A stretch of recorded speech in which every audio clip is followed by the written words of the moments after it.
Сайн байцгаана уу? Ростор компани менежер ундрах байна. Та бүхэндээ гадна тогтчлтын материалыг танилцуулъя. Эхний танилцуулах материал маань хуванцар гоёлын бордюр.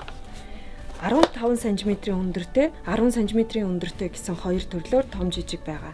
Мөн хар болон ногоон өнгөний сонголттойгоор худалдаалагдаж байна.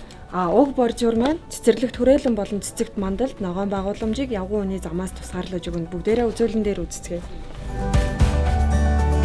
Уг бордюр нь явган үний замыг ногоон байгууламжаас тусгаарлахдаа уян хатан учраас хүссэн хэлбэртээ оруулан хүрээлэн дугууруулах боломжийг танд олгоно. Дараагийн танилцуулах бордюр маань гоёлын бордюр буюу бордюр камершиг гэж нэрлэгдэж байгаа.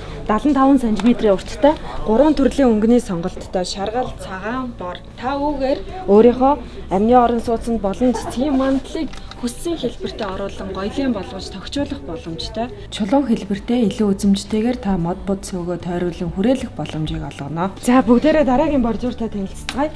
Ландшафтны бордюр 4.5 болон 6 см өндөртэй 1 м-ийн урттай уг бордюр нь явган үний хавтангийн өндөртэй явган хүний хавтангийн ирэмгээр байршлуулах боломжтой. Мөн тусгай зориултын заацыг хайчлаад бөөрийнхээ хэлбэрт оруулан дугууруулах боломжтой. Дараагийн танилцуулах материал маань 60 см урттай, 50 см өргөнтэй, 3 см өндөртэй зүлэгний тор. Уг зүлэгний тор маань хөрсөөр болон хайрган дүүргэл дээр таны суур болон суурийг хүчтгэж өгөх зориулалттай. Талбайн зориулалтаас хамааран та суураа хүчтгэж өгснөөр энэхүү зүлэгний тор маань дүүргэлтэд авснараа автомашины даацтай болох юм.